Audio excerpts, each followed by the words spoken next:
সবসময় আমাদের মধ্যে একটা ভয় কাজ করে, আমারও ভয় কাজ করে। এখানে যারা আছেন সবার মধ্যে কাউকে যদি আমার ফ্যামিলিতে অসুস্থ হয়, তাহলে তার মেডিসিন আমি কিভাবে কিনবো, তার তার দেখাশোনা আমি কিভাবে করি। আমরা ফ্যামিলির কাছেও সেই ভাবে তাকাতে পারি না। সব সময় একটা আমাদের মধ্যে লজ্জা ভাব থাকে যে আমরা সত্যি আজকে এতটাই বঞ্চিত যে আমরা আমাদের ফ্যামিলির কাছেও সেই প্রাউড ছেলে বা সেই প্রাউড টিচার হয়ে উঠতে পারলাম না। আজকে আমার ফ্যামিলি গর্ব করে বলতে পারি না যে আমার ছেলে আমার মেয়ে উন্নত স্কুলে চাকরি করে। কেন বলতে পারছি না? কারণ আজকে বলবে কালকে কোম্পানি বের করে দিতে পারে। এই যে আমরা প্রত্যেক দিন ভয়, এই ভয়টা আমাদের এতটাই মেন্টালি টর্চার করে, আমরা অনেকভাবে মানসিকভাবে বিধ্বস্ত হয়ে পড়ি, যার ফল আমাদের এই দুজন সহকর্মী মারা গিয়েছেন। আইসিটি 6 এর দুজন আমাদের সহকর্মী মারা গিয়েছেন। আমরা চাই না আমাদের সহকর্মীর মধ্যে আর কারো এরকম হোক, যার কারণে আপনাদের মাধ্যমে আমরা একটাই দাবি জানাতে চাই, যেন আমাদের বিষয়টা অবশ্যই মানবিক মুখ্যমন্ত্রী উনি, আমরা আশাবাদী উনি যথেষ্ট মানবিক। নতুন সরকার যেদিন গঠন হয়েছে সেদিন আমরা সত্যি একটা আশার আলো দেখেছিলাম। তার কারণ আছে, বিগত দিনে আমরা যখন মুখ্যমন্ত্রীর কাছে দেখা করেছি রাস্তাতে র্যালির মাধ্যমে, উনি আমাদের একটা স্পষ্ট বার্তা দিয়েছিলেন, এজেন্সি রাখবো না আফটার বিফোর ইলেকশন। ফলে যখন এই সরকার গঠন হয় সত্যি আমরা একটা আশার আলো দেখেছি, হয়তো এবার সরকার পরিবর্তন হয়েছে, আমরাও কিছু একটা পাবো, আমাদেরও পরিবর্তন হবে। ফলে আশার আলো দিকে আমরা বাজেটে ভেবেছি হয়তো কিছু একটা আমরা পেতে চলেছি। কিন্তু দিনের শেষে আমরা যেটা দেখলাম বাজেটে, সকাল থেকে সন্ধ্যা অবধি আমরা সবাই বাজেট দেখেছি, প্রত্যেকটা ডিপার্টমেন্ট, একদম ছোট ছোট যেসব ডিপার্টমেন্ট গুলো আছে সেইগুলো নিয়ে কিছু না কিছু ওনারা করেছেন। কিন্তু কোথাও না কোথাও হয়তো আমরা বিশ্বাসী সরকারের কাছে হয়তো আধিকারিকদের তরফ থেকে আমাদের বিষয়টা সেইভাবে পৌঁছানো হয়নি, যার কারণে হয়তো আমরা এখনো বঞ্চিত। কিন্তু এখনো আমরা এই মানবিক সরকারের কাছে এখনো আমরা আশাবাদী, যদি আমাদের বিষয়টা ওনাদের কাছে আমরা পৌঁছাতে পারি আপনাদের মাধ্যমে, তাহলে হয়তো আমরা সেই জায়গাটা পেতে পারি, যার ফলে শুধু আমি না, 3719 জন না, পুরো 3719 জনের পরিবার শুধু সম্মানের সাথে বাঁচবে না, গর্ব করে আসার বাড়িতে বলতেও পারবে যে আমার ছেলে আজকে এই স্কুলে চাকরি করে, যেটা এখন অব্দি আমরা কেউ বলতে পারি না। আমাদের এই দাবিটা এত জোরালো কেন? একটাই কারণ, কারণ আগের যে 5500 জন বা সামথিং যে জয়েন্ট যারা গভর্নমেন্ট কন্ট্রাকচুয়াল করা হয়েছে তাদেরকে করা হয়েছে, সেম ভাবে জয়েন্ট আমরা করেছি। আমরা কোনো এমনি চলে আসেনি, পরীক্ষা দিয়েছে, মেরিট হয়েছে, ট্রেনিং হয়েছে, তারপরে আমরা জয়েন করেছি। ইভেন আমরা আইসিটি নিয়ে আপনারা ডিপার্টমেন্ট যথেষ্ট জানেন যে ডিপার্টমেন্ট আইসিটি কি কাজ করে প্রত্যেকটা স্কুলে। এমনও স্কুল আছে যেখানে আইসিটি ছাড়া চলবেই না। আমাদের অনেক স্কুল আছে যেখানে আইসিটি ডিপেন্ডেন্ট। বেশিরভাগ স্কুলের অফিসিয়াল যত কাজ কে করবে, একটাই নাম আইসিটি। কে করবে? একটাই নাম আইসিটি। বেতন কার কম? আইসিটি। অবহেলা কে পাবে? আইসিটি।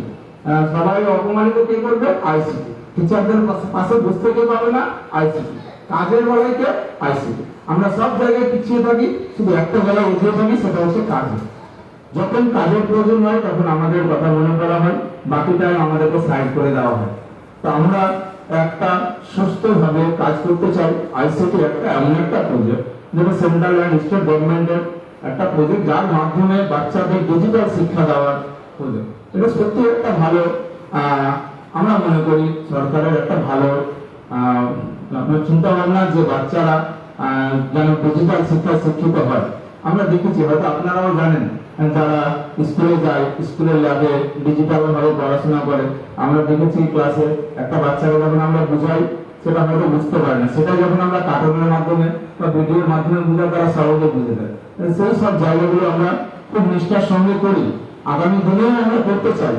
কিন্তু আমাদের একটা জিনিস যেন আমাদের মাথা থেকে ভয়টা চলে যায়, কালকে আমি স্কুল আসতে পারবো কিনা। সত্যি বলছি আপনাদের, আপনারা বলে বোঝাতে পারবেন আমরা কতটা ভয়ে থাকি। বাড়ি থেকে প্রত্যেক দিন যাই যে কালকে আবার স্কুল যেতে পারবো কি না। আমরা চাই, বেশি কিছু চাই না, আমাদের ওই ভয়টা যেন কাটানো হয়। মাঝখানে যে এজেন্সির কথা আছে সেটা যেন তুলে দেওয়া হয়। আমরা গভর্নমেন্ট যে চুক্তি আগের ওনাদের যে অর্ডার 16/10/2020 পার্ট থেকে যে একটা অর্ডার করা হয়েছিল, যার ভিত্তিতে ওদেরকে নেওয়া হয়েছে, সেই রকম একটা আমাদের জন্য যেন গভর্নমেন্ট একটা পলিসি বের করে এবং আমাদেরকে 37-19 জনকে একইভাবে একই সম্মান একই যেন আমরা ফ্যাসিলিটি পাই, সেই জায়গাগুলো যেন একটু আপনারা আমাদের বিষয়টা মুখ্যমন্ত্রীর কাছে আমাদের স্যালারি বাড়িয়ে দেন। কিন্তু এখন আমাদের সেপ্টেম্বরের পরে কি হবে আমরা সেটাও জানি না। সেপ্টেম্বরে আমাদের যে 5 বছরের কন্ট্রাক্ট সেটা শেষ হতে চলেছে। সেপ্টেম্বরের পর আমরা আদৌ কি হবো এই এক নতুন দুশ্চিন্তা নিয়ে আমরা কাটছি। না রাতে না আমরা শান্তিতে ঘুমাতে পারি, না ফ্যামিলির সাথে ঠিকভাবে চোখে চোখ করছে কথা বলতে পারি। এই যে বঞ্চনাগুলো যাতে আমাদের একটু দূর হয়, আপনারা একটু আমাদের 37-19 জনের পরিবারের তরফ থেকে আপনাদের কাছে আমাদের বড় জোরে রিকোয়েস্ট অনুরোধ করে আপনারা অবশ্যই আমাদের বিষয়টা সরকারের কাছে তুলে ধরুন। এবং ছোট্ট আমাদের একটাই দাবি, সেটা হচ্ছে এজেন্সি প্রথা বাতিল।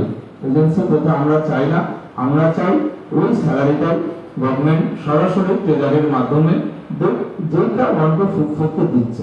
আজকে আমাদের এমন অবস্থা হয়, পুজোর সময় বাড়িতে বলে পুলিশ তো বোনাস ঢুকেনি, আমরা বলতে পারি না না ঢুকেনি, এটাও সব করে বলতে পারি না যে ঢুকেছে। যদি বলি ঢুকেনি কেন ঢুকেনি, যদি বলি ঢুকেছে তারা বাজার করে দাও। পুজোর সময় আমাদের লুকিয়ে থাকতে হয়, কেন তাদের বাড়ির সবাইকে বাজার করে দিতে হবে। আমরা শিক্ষক, বাইরে আমাদের একরকম, কিন্তু আমাদের ভিতরটা যে কি অবস্থা হয়ে আছে সেটা আশা করি আপনারা হয়তো বুঝতে পেরেছেন। আমরা যতটুকু পেরেছি আমাদের তরফ থেকে আপনাদেরকে বলে বোঝানোর, আপনারা একটু আমাদের হয়ে আমাদের পরিবারের তরফ থেকে মাননীয় মুখ্যমন্ত্রীর কাছে, আমাদের মাননীয় মুখ্যমন্ত্রী আমরা আশাবাদী উনি অবশ্যই বিষয়টা যদি জানতে পারেন, আমরা এটাও ভাবি হয়তো কোথাও না কোথাও আধিকারিকরা আমাদের সেই জায়গা থেকে ওনাদের কাছে আমাদের বার্তাটা পৌঁছে দিচ্ছেন না, যার কারণে হয়তো আমরা এখনো বঞ্চিত আছি। যদি কোথাও না কোথাও আধিকারিকরা একটু আমাদের বার্তাটা পৌঁছে দিত, তাহলে এই সরকারের প্রতি আমাদের এতটাই বিশ্বাস আছে ওনারা আমাদের জন্য কিছু হলেও করতেন, যেটা হয়তো আমরা বাজেটে পেতাম। তো তারপরেও আমরা হতাশ হইনি, কেননা আমরা এখনো বিশ্বাস করি এই সরকারের উপর আমাদের পুরো বিশ্বাস আছে। শুধু যেটা আমাদের দরকার সেটা হচ্ছে আপনাদের পূর্ণ সহযোগিতা দরকার। আপনাদের যদি আমরা পূর্ণ সহযোগিতা পাই, তার ফলে শুধু আমরা উপকৃত হব না, আমাদের সাথে আর যারা উপকৃত হবেন, আমার সাথে জড়িত, আমাদের 37-19 জনের সাথে জড়িত পুরো আমাদের পরিবার। এই 37-19 জনের পরিবারের তরফ থেকে আপনাদের কাছে রিকোয়েস্ট, অবশ্যই আপনারা একটু আমাদের বিষয়টা তুলে ধরবেন। ধন্যবাদ, এইটুকুই বলার ছিল। এবার যদি আপনাদের কিছু জানার থাকে অবশ্যই বলুন। মিডিয়া বন্ধুদেরকে বলবো, আপনাদের যদি কোনো কোশ্চেন থাকে প্লিজ আপনারা জানাবেন, আমরা চেষ্টা করবো যথাযথ উত্তর দেওয়ার।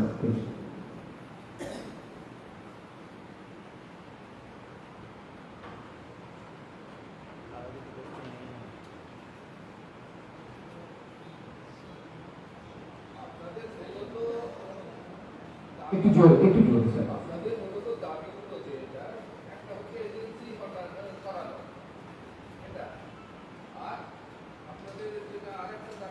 আমাদের মেনলি যেটা হচ্ছে আমাদের বেতন বৈষম্য অনেকটাই আপনারা হয়তো শুনলেন, আগের ফেজেরা পাই 25 থেকে 30 হাজার টাকা, আমরা যেটা পাই সেটা হয়তো বেতন বলতেও আমাদের খারাপ লাগে। তা সত্ত্বেও আমরা যেহেতু নতুন গভর্নমেন্ট ইভেন সবার কথা ভাবেন, ফলে আমরা এই জায়গাটা চাইছি আপাতত যেন আমাদের এখন যদিও সরকারের দ্বারা পসিবল না হয়, তাহলে আমাদের গভর্নমেন্ট কন্ট্রাকচুয়ালটা করা হয়, যেন এজেন্সি প্রথাটা বাতিল করে দেওয়া হয়। আমরা চাই না মাঝখানে এজেন্সি থাকুক। যদি এরপরেও কিছু না হয় তাহলে আমরা সত্যি আর পরিবারকে নিয়ে থাকতে পারবো না। শেষে এমনটা হবে আমাদের পুরো 37-19 জন সহ তাদের পুরো পরিবারকে আমাদেরকে রাস্তায় থাকতে হবে, কারণ আমরা বাধ্য হয়ে যাবো।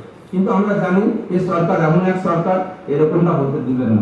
আমাদের এখন আপাতত একটাই দাবি, যেন এজেন্সি প্রথাটা না থাকে, এজেন্সি তুলে দেওয়া হয়, এটাই হচ্ছে আমাদের মূল দাবি।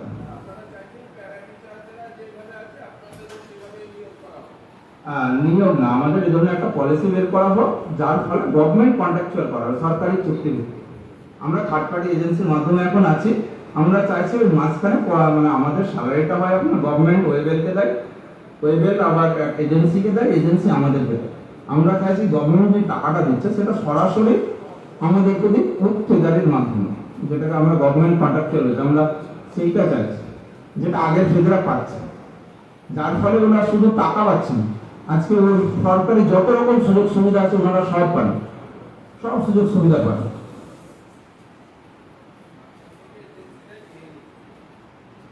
দেখুন এইটা হচ্ছে আপনার সেন্ট্রাল গভর্নমেন্ট এবং স্টেট গভর্নমেন্ট মিলিত একটা প্রজেক্ট, যেটা রান করছে থার্ড পার্টিকে দিয়ে, ওয়েবেলকে দিয়ে। আবার ওয়েবেল সে এটাকে রান করতে পারছে না, আবার অন্য একজন থার্ড পার্টিকে দিচ্ছে, সে রান করছে, সে আমাদেরকে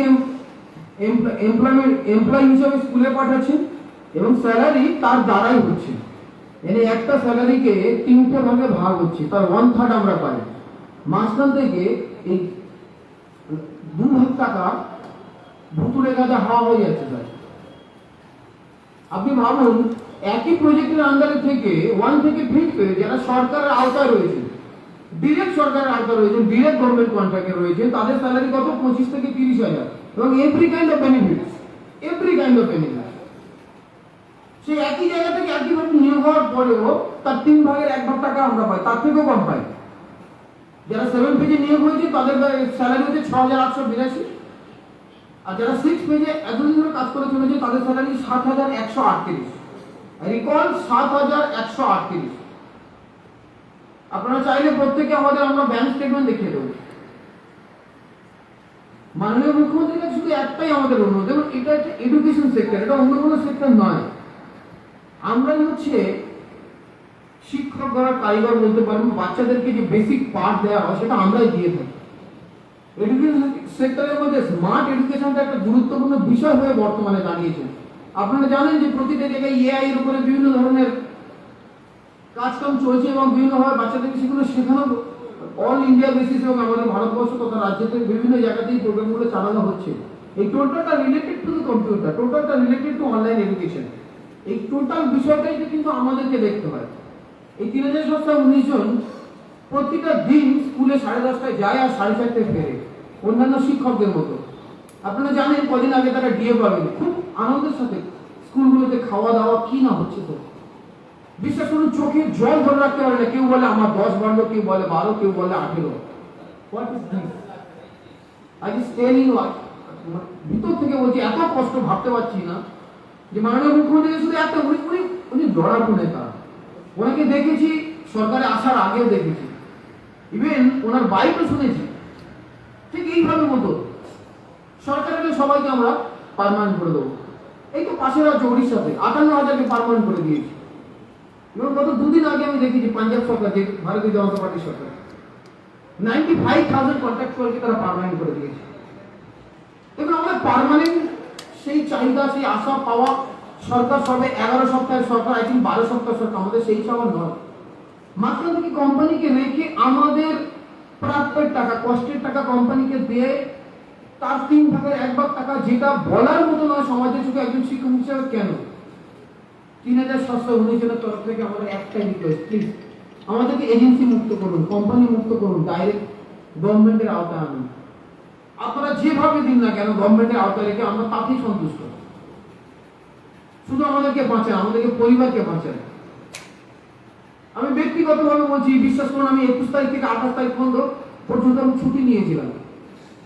কেন না, আমার রিলেটিভের ক্যান্সার হয়েছে, আমি টাকাতে গেছিলাম। আমাকে কৈফিয়ত দিতে হয় যে কেন গেলেন, এত ছুটি কেন নিচ্ছে, স্কুলকে এইভাবে কৈফিয়ত দিতে হয়। যদি নো ওয়ার্ক নো পে, এর জন্য আমার কোম্পানি টাকা কেটে নেবে, এর আগেও কেটে নিয়েছিল। প্লিজ মিডিয়া বন্ধুদেরকে বলবো, আপনারা প্লিজ আপনাদের যা পাওয়ার, সংবিধানের 4র্থ স্তম্ভ, আপনাদেরকে অত্যন্ত সম্মান করি আমরা। আপনাদেরকে করজোড়ে নিবেদন করবো, প্লিজ আমাদের বার্তাগুলোকে আপনারা পৌঁছে দিন। আপনাদের যে চ্যানেল আছে, যে মাধ্যম আছে, আমরা চাই আমাদের মাননীয় মুখ্যমন্ত্রী অবশ্যই তিনি আমাদের দেখবেন। তিনি তো প্রতিটা মুহূর্ত রাজ্যের প্রতিদিনের খবর তিনি রাখেন, কোথায় কি হয় না হয়। তাই আমরা চাই প্লিজ আমাদেরকে বাঁচান, আমাদেরকে সুস্থ একটা জীবন দান করুন। আমরা যেন সুস্থভাবে বাচ্চাদেরকে সেই শিক্ষাটুকু দিতে পারি, তাদেরকে আমরা যেন সেই সাহস যোগাতে পারি যে হ্যাঁ উই হ্যাভ। সবাই ভালো থাকবেন। আর যদি কোনো কোশ্চেন থাকে প্লিজ আপনারা করুন।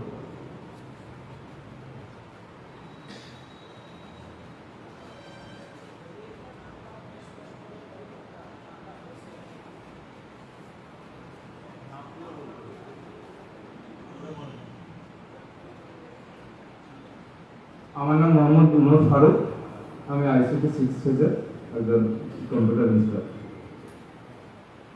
আমি নাসিরউদ্দিন লস্কর, আমি আইসিটি 6 পেজের একজন টিচার।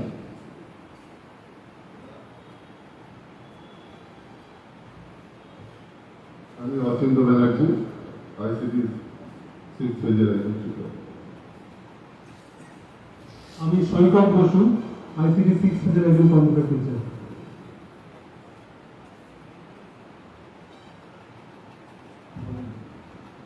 আমি নীলাঞ্জনা দেব, আমি একজন 6th ফেজের আইসিটি ইনস্ট্রাক্টর।